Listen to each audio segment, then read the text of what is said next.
Buenos días, jóvenes del tercer grado de secundaria del Colegio Divino Maestro Jesús. Quien les saluda, como siempre, el profesor César Leiva Torres del curso de Razonamiento Verbal. Esta semana ya vamos a desarrollar la segunda parte del tema tipos de textos según la ubicación de la idea principal. Entonces, hijo, vamos a hacer un repaso de lo que se ha visto la semana pasada en el curso de Razonamiento Verbal. Pero antes, como siempre, mandándoles un abrazo virtual a cada uno de ustedes y también a sus lindas familias, esperando que todo esté bien en casita y esperando que ya estemos superando, ¿no?, todas estas situaciones que hemos estado viviendo en este año 2020. Muy bien, en el mes de octubre, el mes morado, mes del Señor de los Milagros, vamos a comenzar ya un pequeño repaso de la clase que hicimos la semana pasada, ya que no terminamos de desarrollar todos los ejercicios, entonces hemos dejado una parte para esta semana y de paso reforzar un poquito más nuestros conocimientos. Rápidamente, entonces, vamos a ver. Primero empezaremos con la pregunta: ¿qué es la lectura? La lectura es el pilar del estudio. Cuando hablamos de pilar, quiere decir el centro, el meollo, lo más importante, ¿no?, del estudio. Leer es un hábito que resulta esencial para la asimilación y expresión adecuada de contenidos de conocimiento. El desarrollo de aptitudes y habilidades puede potenciar la facultad de síntesis para aplicarla en la adquisición de cultura en general. Es decir, lectura es fuente de cultura. Jovencito que lee, jovencito que critica, que refuta, ¿no? Es decir, tiene pues defensas para poder enfrentarse a cualquier situación. En cambio, jovencito que no lee es aquel jovencito que vive atado a la ignorancia. Por eso es que la lectura es muy importante. Siguiente punto. ¿Qué significa comprender un texto? Comprender un texto significa estar en la capacidad de exponer de manera coherente lo que hemos leído. Es muy importante, ¿eh? Diferenciar la idea más importante del texto o idea principal y distinguirla de las secundarias. Establecer las relaciones que hay entre las diversas ideas plasmadas en un texto. Entonces, eso es lo que significa comprender un texto. Ahora, sigamos con el repaso. Tipos de textos según la ubicación de la idea principal. Los textos analizantes. Los textos analizantes son aquellos cuya idea principal se encuentra en la parte inicial y luego la desarrollan a través de ejemplos, argumentos u otros comentarios. Textos sintetizantes. Los textos sintetizantes son aquellos que tienen la idea principal en la parte final. Es decir, son los textos que se inician exponiendo ideas particulares, luego son resumidos a manera de conclusión en la terminación del texto. Entonces, eso vienen a ser textos sintetizantes y hay una diferencia con los textos analizantes. Los textos encuadrados. Se denominan textos encuadrados o también analizantes sintetizantes, aquellos cuya idea principal se formula en la parte inicial del texto y desarrolla a lo largo de la lectura. Finaliza reiterando la idea principal inicialmente planteada a manera de conclusión. Es decir, ¿no?, tiene al inicio y al final, a manera de conclusión, la idea principal. En cambio, los textos paralelos, ¿no?, para este caso, las ideas se exponen sin que haya necesidad de coordinarlas entre sí. Todos tienen el mismo nivel de importancia. De tal modo, la idea principal se debe deducir a partir de las ideas que se han vertido en el texto, proceso de inferencia. Y también vamos a ver otro tipo de texto que la semana pasada no vimos, que es el texto sintetizante analizantes, ¿no? Son textos que primero señalan un conjunto de ideas secundarias, las mismas que se resumen en una idea principal, la que a su vez se desarrolla en base a otras ideas secundarias. Es decir, ¿no?, en los textos sintetizantes analizantes, la idea principal, la idea fundamental, se encuentra en la parte central del texto. Muy bien, jóvenes, entonces hemos hecho un repaso añadiendo este último texto sintetizante y analizante del tema que hemos realizado o desarrollado la semana pasada. Muy bien, saquen entonces su libro. Vamos a ver en qué lectura nos hemos quedado. Nos hemos quedado en la lectura de la página 36. Muy bien, en el texto número 4. Dice así: hay muchas clases de ejercicios para elegir. Una clase es la mejor para una persona y otra clase para otra persona. El tenis, el patinaje sobre la nieve con esquís, el andar en bicicleta se adoptan a aquellos que son vigorosos y capaces de tolerar una actividad enérgica. El patinaje, el remar, el andar a caballo son ejercicios buenos y saludables. La natación tiene la ventaja de que puede ser variada para acomodarse a las necesidades y a la inclinación del individuo. El golf y la caminata tienen ventajas y son actividades favoritas para muchas. El caminar y el trabajar en el jardín son ocupaciones que se pueden realizar con facilidad, proporcionar buen ejercicio y pueden modificarse para hacer frente a las preferencias individuales. Cada uno debe de elegir la forma de ejercicios que le guste y se adapte más a su personalidad. Hay más beneficios en realizar un ejercicio del cual se disfruta que en seguir una rutina de actividad física como austera obligación. Para que resulte más benéfico, el ejercicio debe ser tomado intervalos regulares, preferiblemente todos los días, y modificado para que se adopte al estado del tiempo. En tiempo tormentoso, la calistenia o gimnasia puede realizarse en un ambiente interior. El organismo humano está destinado a la actividad física. El que no realiza ejercicio físico sistemático determina una deterioración de los tejidos del cuerpo que resulta en una salud pobre. Un programa de ejercicios es una medida particularmente valiosa para mantener la salud, sobre todo en el caso de aquellas personas cuyo método de vida exige un considerable expendio de energía nerviosa. Entonces, ¿no? El tema es muy importante. Entonces, ¿cuál es el tema? Los ejercicios físicos. ¿Cuál es la idea principal? Se encuentra en la parte final, ¿no? Un programa de ejercicios es una medida particularmente valiosa para mantener la salud, sobre todo en el caso de aquellas personas cuyos métodos de vida exigen un considerable expendio de energía nerviosa. Entonces, eso copiamos donde dice idea principal. Título probable: clases de ejercicios físicos. Tipo de texto: sintetizante, porque la idea principal se encuentra en la parte final. En el texto 5, existen varias especies de boas en la selva peruana. La anaconda o yacumama, madre del agua en quechua, es la más grande e impresionante de todas. Es también la única boa potencialmente peligrosa para el hombre. Si bien es casi imposible que una anaconda ataque a un hombre adulto, se han registrado casos en los que, sobre todo por descuido, grandes ejemplares arrebataron niños de las orillas y los arrastraron hacia el fondo para devorarlos. Por lo general, pasivas, las anacondas, Eunecles murinus, puede llegar a medir más de 8 metros de largo y a pesar alrededor de 250 kilos. Registros de naturalistas en el pasado tratan encuentros espectaculares con boas gigantes de 14 metros de largo y más de 50 pulgadas de diámetro. Sin embargo, en la actualidad, estos son considerados solo relatos asombrosos. Poseen una extraordinaria capacidad para contener la respiración bajo el agua y en ocasiones llegan a sobrepasar los 10 minutos de permanencia en el fondo de arroyos y lagos. Sus presas son generalmente roedores y peces, aunque animales mayores como venados, cerdos de monte y lagartos no son raros entre sus presas.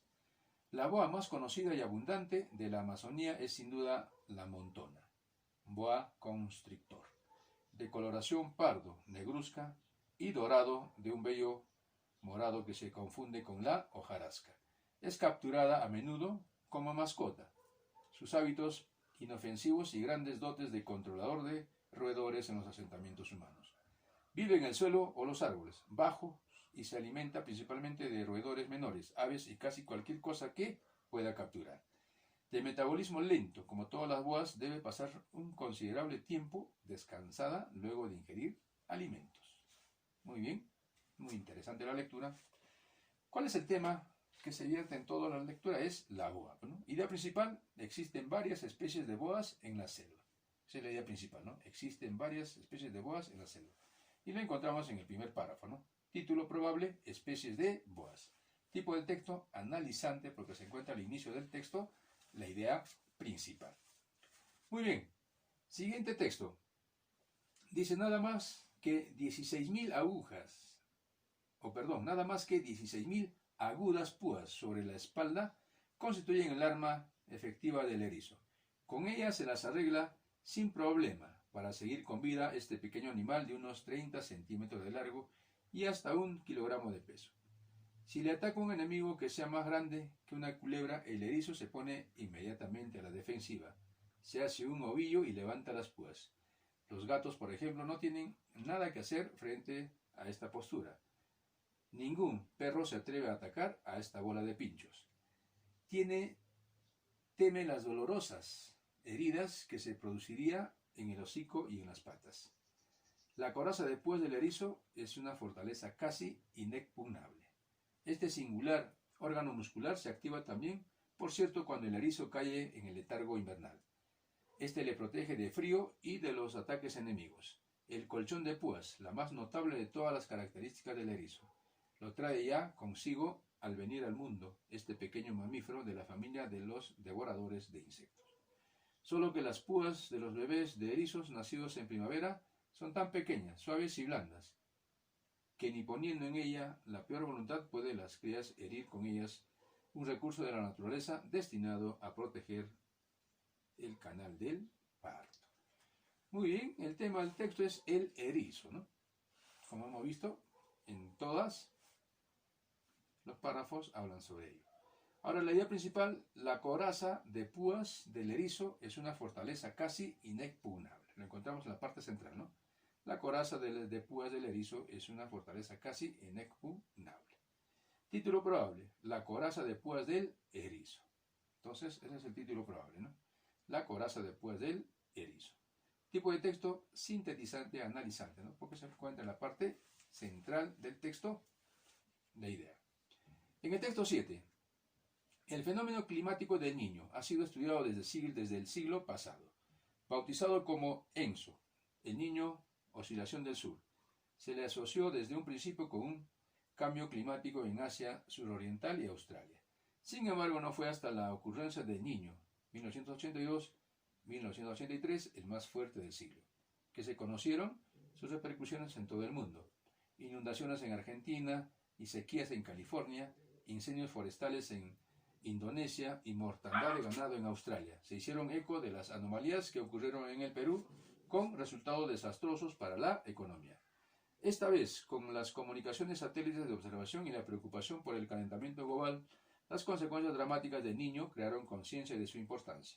Como resultado, las agencias que estudian el clima, y en especial la NOAA, Agencia Atmosférica y Oceanográfica Norteamericana, decidieron establecer una red de monitoreo de las fluctuaciones climáticas en el Océano Pacífico, que es donde se origina el Niño.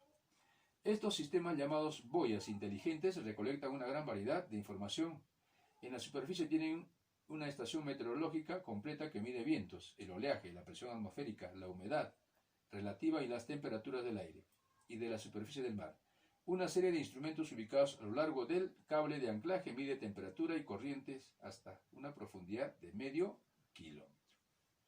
Entonces, ¿cuál es el tema que se trata en esta lectura? Es el fenómeno El Niño. Idea principal. El fenómeno climático del Niño ha sido estudiado desde el siglo pasado, ¿no? Viene a ser la idea principal. El fenómeno climático del Niño ha sido estudiado desde el siglo pasado. Título probable. El fenómeno climático del Niño. Tipo de texto, analizante, ¿no? Porque encontramos la idea principal al inicio nada más del texto. Muy bien, el texto 8. Ya se trate de arte, historia, música o ciencia. El acto de comprender no es únicamente una experiencia intelectual, sino también sensual. El proceso de adentrarse en cualquier disciplina puede ir acompañado de intensos sentimientos físicos y emocionales, expresados con frecuencia en términos auditivos, cinéticos o visuales. Tales sentimientos no pueden separarse del acto mismo del descubrimiento. El intelecto no funciona sin la participación del individuo como totalidad. Por eso la conciencia solo puede florecer en la mente de personas sensibles y emotivas.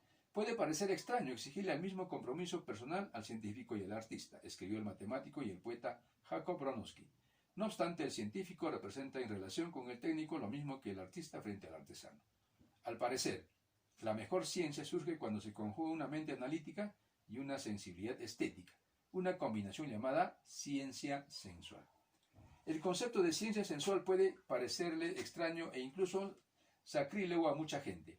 Las concepciones populares presentan al científico como una máquina que realiza investigaciones lógicas, hace observaciones empíricas elabora y ensaya hipótesis y deduce soluciones con gran pulcritud. Se podría decir que el objetivo de la ciencia es evitar que las concepciones personales previas, intuitivas y subjetivas de cualquier tipo interfieran con el análisis objetivo del mundo. Sin embargo, esta imagen de la ciencia enfoca solamente la forma como se comunican los hallazgos realizados y omite el proceso de cómo esto se consigue. Entonces, ¿cuál es el tema acá central del cual se está hablando? Es la ciencia sensual. La idea principal es la mejor ciencia surge cuando se conjuga una mente analítica y una sensibilidad estética, una combinación llamada ciencia sensual. En la parte central encontramos entonces la idea principal. Título probable: importancia de la ciencia sensual. Importancia de la ciencia sensual. Tipo de texto: sintetizante, analizante. ¿Por qué? Porque encontramos la idea principal en la parte central del texto. Texto 9. El imperio esclavista romano fue víctima de sus propias contradicciones. El escaso desarrollo de las fuerzas productivas le impidió un crecimiento económico basado en la actividad industrial y una buena parte de los productos manufacturados, sobre todo santuarios, seda, eran importados desde más allá de las fronteras imperiales para ser consumida por una clase senatorial ociosa que comenzaba a sentirse segura únicamente al interior de sus grandes posesiones territoriales, latifundios. La balanza comercial romana comenzó a debilitarse y a arrojar déficit desde muy temprano. Las grandes crisis económicas de los primeros siglos de nuestra era fueron expulsando hacia las ciudades o campesinos arruinados que tampoco encontraban posibilidades de subsistencia en ciudades que no habían desarrollado ninguna industria capaz de absorberlos. Frente a ese fenómeno, el Estado esclavista, para evitar el abandono de las tierras de cultivo, introdujo el sistema de capitatio fugitiarum, por el cual los colonos y las comunidades estaban obligados a cultivar la tierra y a soportar cualquier carga tributaria que se les impusiera. Desde la época del emperador Valeriano, las tumbas acomodadas a las que el Estado entregaba tierras estaban obligados a efectivizar la copulario de sus ciudadanos, ya fuera en especie o en dinero. Obviamente, para evitarlo, los latifundistas fijaron el colono por la fuerza en sus tierras, resultando además que, dadas las dimensiones de sus latifundios, devino un método mucho más productivo que el de la esclavitud. El sistema esclavista había generado en su seno su propia contradicción. Entonces vemos acá, ¿no?, que el tema del texto es el imperio romano esclavista. La idea principal: el imperio esclavista romano fue víctima de sus propias contradicciones. Entonces, el imperio esclavista romano fue víctima de sus propias contradicciones. Viene a ser la idea principal. Título probable: contradicciones del imperio romano esclavista. Contradicciones del imperio romano esclavista. Viene a ser el título probable. Tipo de texto: encuadrado. ¿Por qué? Porque encontramos en la parte inicial y al final, ¿no?, a manera de conclusión y reiterando lo que dijo al inicio, la idea principal. Muy bien. Aprendo más. Texto 1. La práctica de todo arte requiere disciplina. Nunca haré nada bien si no lo hago de una manera disciplinada. Pero el problema no consiste únicamente en la disciplina relativa a la práctica de un arte particular, digamos participar todos los días durante cierto número de horas, sino en la disciplina en toda la vida. ¿Es fácil lograr la disciplina?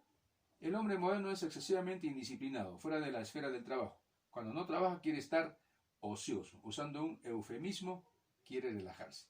Ahora bien, en la lucha contra el autoritarismo, ha llegado a desconfiar de toda disciplina, tanto de la impuesta por la autoridad irracional como de la disciplina racional autoimpuesta. Si esa disciplina, la vida se torna caótica y carece de concentración. ¿Cómo se practica la disciplina? No debe ser practicada como una regla impuesta desde fuera, sino que se convierta en una expresión de la propia voluntad, que se siente como algo agradable. Debemos desterrar aquella concepción que supone que la práctica de la disciplina debe ser algo penosa y solo si es penosa es buena, ¿no? Erich Fromm, Fragmento del arte de amar, una obra muy estupenda. En la pregunta 1, el título pertinente para lo leído sería La vida social y la disciplina. Acá nos piden título, ¿no? Entonces la alternativa A. 2. El hombre moderno se muestra receloso frente a toda disciplina porque la considera una expresión de autoritarismo.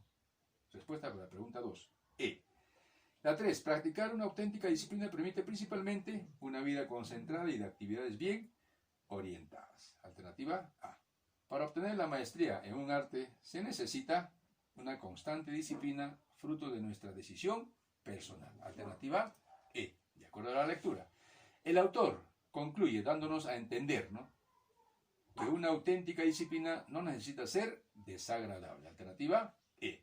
Muy bien. Texto 2. Se ha demostrado que el baile es uno de los mejores antídotos contra el estrés y el mal humor. No en vano es un gran estimulante en la producción de endorfinas, las hormonas del bienestar. Bailar es una especie de meditación activa que permite alejar de la mente las preocupaciones y tensiones, otorgándole al cuerpo una libertad que habitualmente le negamos. Todos podemos conectarnos con nuestra más íntima esencia, si dejamos que sea el cuerpo quien asuma su capacidad sanadora, aunque eso nada tiene que ver con los 10 minutos de gimnasia que podamos practicar a diario. Las investigaciones confirman que el baile aumenta la creatividad y la autoestima. La persona se siente más relajada, receptiva y llena de energía. Entonces, al regresar del trabajo o del estudio, baile en casa. No importa qué tipo de música prefiera, porque a veces no se necesita de una canción para dejar que su cuerpo se libere a través del baile. Hablamos de la música interior, del ritmo que su cuerpo es capaz de expresar, tarareando o cantando a pleno pulmón para liberar lo que siente. Todos tenemos una melodía interna que la mente reconoce como una partitura con la cual liberar los sentimientos atrapados. Quizás sea una canción entera o unas notas sueltas. No importa, solo necesita dejar que suene en su interior y que su cuerpo siga el son. Muy bien, ¿no? ¿Qué título expresa mejor la idea central del texto? Más salud con el baile. Ojo, porque eso es lo que nos dice en el texto. Es muy importante. Entonces, bailar. El texto no evidencia que el baile garantice. A ver, hijo, ¿qué cosa no evidencia en el texto que garantice el baile? Nos habla de la relajación, nos habla de la creatividad, nos habla de la autoestima, nos habla de la autoexpresión, pero no nos dice que vamos a obtener la felicidad. Por lo tanto, es la alternativa, ¿no? Que no evidencia en el texto. Muy bien, alternativa A. El autor destaca del baile su condición de antídoto contra el estrés y el mal humor. Muy bien. ¿Cuál de los siguientes términos tiene una mayor aproximación al sentido en el que se emplea la palabra baile? Bienestar. ¿Eh? Muy bien. El autor recomienda sobre todo que cada quien siga el ritmo de su música. Eso es lo que nos recomienda el autor. Muy bien, ¿no? Y por último, el texto 3. En nuestro tiempo, servir un hombre a otro es una operación inferior, en cierta manera denigrante. Se comprende que así sea, porque en nuestro tiempo reina la fábula convenida de que todos somos iguales. Como servir implica supeditación y es una actividad que normalmente se ejerce de abajo hacia arriba, servir equivale a romper el nivel de igualdad, degradándose por sumersión bajo él. Pero imaginemos un momento el supuesto contrario, que los hombres son constitutivamente desiguales, que unos valen y son más que otros. Entonces, toda la aproximación del que vale menos al que vale y son más que otros. Entonces, toda la aproximación del que vale menos al que vale más será, en rigor, una ascensión en la jerarquía. Ahora bien, la forma orgánica y no meramente casual de esa aproximación es el servicio. Servir será, pues, la forma de convivencia en que el inferior participa de las excelencias propias al superior. He aquí por qué, honda razón, en la Edad Media, el servicio ennoblecía en vez de denigrarla, y era un medio elevatorio en el sistema de rangos humanos. En este sentido, el contenido de lo que era servir ostentaba su valor trascendental. Muy bien. El fragmento se refiere principalmente, ¿no?, a la aplicación conceptual del significado del servicio. Entonces, alternativa A. En la 2, en el ámbito ideológico del mundo medieval, ¿qué decía? El vasallo asumía su rol como medio de elevación en el rango humano. Alternativa B. En la sociedad, el sentido del servicio depende de las condiciones económicas imperantes en el medio social. Por supuesto, ¿no? De eso es lo que vale el servicio dentro del sentido de la sociedad. La fábula convenida de que todos somos iguales hace que califiquemos de denigrante el servicio en la actualidad. 5. Según la concepción medieval, servir significaba ennoblecerse y elevar el estatus social. Muy bien, hijo. Entonces, de esta manera hemos concluido la clase correspondiente a esta semana. En la página 44, 45, ¿no?, y 46 tienes algunos textitos que debes leerlo para que puedas contestar a las preguntas tal como te pide. Y tienes que entregarme a más tardar, jovencito, el día viernes a las 6 de la tarde te espero. Entregas el sábado y ya no te recibo. Hay que ser responsables y puntuales con nuestras obligaciones. Muy bien, ha sido todo por hoy. Hasta mañana, jóvenes. Cuídense bastante.